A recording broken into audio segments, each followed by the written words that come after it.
Welcome to the channel. In this video about my running shoe rotation. Let's get something obvious out of the way. Why should you build a running shoe rotation? Well, for me it's pretty obvious.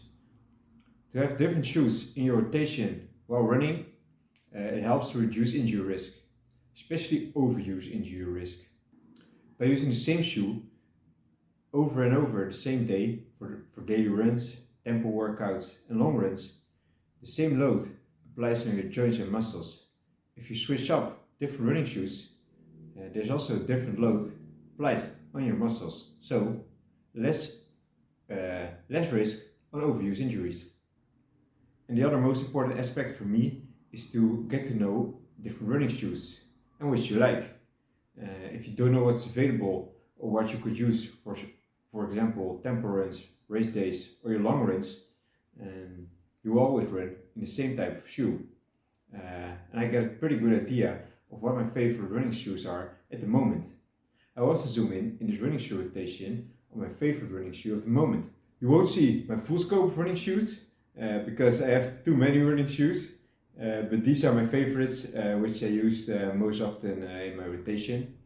I ran at least 300 miles or around 500 kilometers in each of these shoes. And some of the shoes I already replaced several times. Well, let's dive into my rotation. I like to keep it simple. I have three categories: my daily trainers, my tempo shoes, and my race day shoes. Sometimes I see videos online where they make another distinction, like a recovery day shoe or a long run shoe. But I keep it simple. If I just have or need to recover a little bit more, I need some more cushioning, I pick a little bit more cushion shoe. And I also don't have a really favorite long run shoe. I have favorite daily trainers, but I don't make a distinction if I run 10 or for example 30 kilometers in them. They should all perform in my opinion. So, three categories. Let's start with the daily trainers. So, first my favorite daily trainers. I'll introduce Brooks Glycerin 19. I will show the specs of each shoe here in the corner. Well, this is the Glycerin 19. It has a pretty nice upper, which I really like in this shoe. It's pretty comfy. The cushioning underneath is not too soft. It's soft to medium, I would say. And has a pretty good grip below the shoe as well. So it holds up in wet conditions and also on the trails pretty okay. I picked this many times as a daily trainer. For a long run, I don't use it that often, sometimes. Yeah, what can I tell more about this shoe? Just really like it. It's also a bit responsive still, and especially the upper is something that I really appreciate in this shoe. In the warm conditions, it still holds up pretty well. So that was the first daily trainer. Next in line is the New Balance Fresh Foam 1080 version 10. This is my favorite daily trainer and my favorite shoe in my running shoe rotation. It's the New Balance 1080 version 10. Well, I really like the New Balance shoe. The comfortable upper is unmatched in my opinion. Also the heel counter I really like in this shoe. And it has a nice cushioning, pretty soft, but yeah, also still quite responsive. And the grip is already fading away a bit under this shoe. It has a nice grip and has just a perfect combination of a comfy upper, which I find very important in the shoe, and enough cushioning and responsiveness, and a very enjoyable ride. Yeah, don't know what to mention else about this shoe. Oh yeah, it's already my second version of this shoe. Already bought the second pair, and I'm already almost up to a third pair because there's 100 miles or 100 kilometers in this shoe at least. So need to start changing this daily trainer again because yeah, you can see underneath the grip is almost getting gone. And the cushioning is also getting less in the shoe. So time to replace it anytime soon. On to the next. And last, in the daily training category, is the On Cloud Stratus. don't see a lot of reviews about this shoe online, but I really like it. Especially what I like about this shoe is the cushioning. It's soft, but not too soft. And the cushioning is ideal when I'm injured. It feels like where the Cloud Tech also comes in, is that I feel like I spread the legs quite a lot in this shoe. The load while running is reduced a lot. And the upper holds up pretty well during summer days. The upper is very comfy and also pretty lightweight. The shoe is a little bit more heavy though, so I would not pick it for some tempo day or when I do a little bit of speed work. But for a long range shoe or just a daily trainer for easy runs, very nice shoe. Yeah, the On Cloud Stratus. Now moving on to the tempo shoe category. First, I will show you the Essex Nova Blast 3. The Essex Nova Blast is maybe the best shoe from last year. This is the Essex Nova Blast 3. It's pretty unmatched in responsiveness. It doesn't have a carbon plate in it, but it's very responsive. Also, another thing, because otherwise it would not be my running shoe rotation, is that it has a comfy upper, and this shoe is also pretty lightweight. So yeah, pretty nice. The grip is not the greatest under weather conditions on a wet surface. It's not the best. It's pretty much a road shoe, so I would not use this much on the trails. It's very nice if you need to do some speed work and some faster, want to get some speed in your gait cycle as well. So I also run quite some tempo runs on the roads, but also on the track. I use these shoes for some tempo workouts as well. Yeah, the Essex Nova Blast 3 can also hold up for easy runs. It's a very versatile shoe.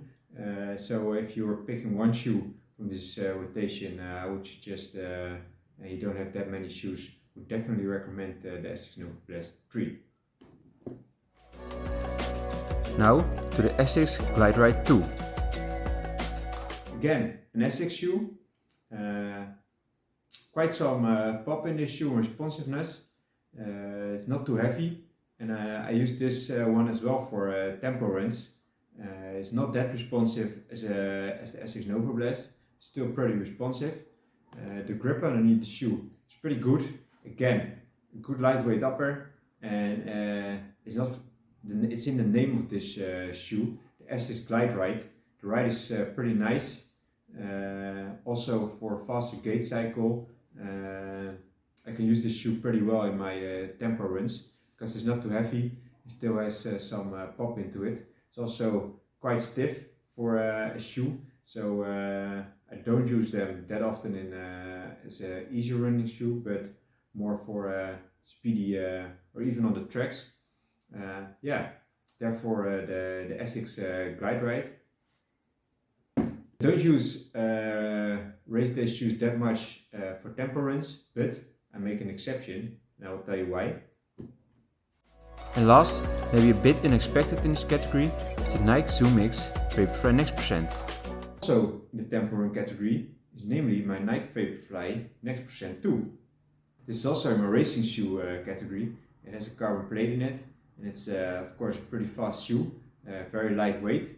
And why I use this also in my tempo runs is because when my race day shoe are getting older, like this one, you will see below, I've already run probably 500 kilometers in this shoe or even more, is when the pop and the cushioning leaves the race day shoe a bit, and it's getting older, and I buy a new race day shoe. I still can use these for my tempo runs. Don't throw them away. I would suggest don't throw your race day shoes away too soon, but just use them for tempo workouts or tempo runs. They're at least still several hundred kilometers more in your shoe before they are completely gone. Yeah, the Nike Vaporfly also has quite good cushioning, and therefore they spare the legs as well for longer tempos. On to the race day category. First, the Hoka Rocket X. I have two favorite race day shoes. I tried several. First on the list is the Hoka Rocket X. The Hoka Rocket X is a very lightweight shoe and has a very lightweight upper, also carbon plate in it, therefore also a race day shoe. The grip is not great, but so under wet conditions I don't use this shoe. But for a shorter road race like a 5K or even a 10K, I really like this shoe because it's pretty responsive, but it does not spare the legs that much like the Vaporflies. So I feel like I can even generate a little bit more speed in these than in my Vaporflies, which are built also for the marathon. This shoe is built more for shorter distance races on the road. So I used these in also a 5K road race, and they hold up pretty well. And I would use them again in a shorter distance, like a 5K on the road, or even a park run or something like that. And last for today, this one I already mentioned before, the Nike Zoom X Vaporfly Next Percent. I like these shoes for road races, like a 10K or a half marathon, because of the very good grip and the responsiveness and the lightweight of the shoe. I already explained why I use this shoe for tempo runs. This is one of my newer Vapors, the third pair. This one's I spare a bit for races only, but this one will later on also go to the tempo day category. In my opinion, still the best racer out there. Might consider switching to another one, or I didn't test the Nike Vaporfly Next Percent 3, so I still need to test that shoe. I used the Adidas Takumi Sen, for example, or Metaspeed Sky lineup as well, but my opinion, the Nikes hold up still best. Also, of course, like with the rest of the shoes in this rotation as well, all has to do with the size of your feet, and Nike is a little bit narrower shoe, so and not everybody is built the same way, so it's all a bit about opinion and getting a feel for a shoe as well. Well, this was it today, my running shoe rotation. I hope this video helped a bit to explain why you should use more shoes, for example, and why you could use a running shoe rotation, and also maybe you got some inspiration for your next running shoe to buy. And as always, if you still go out there today, have fun and get on the run.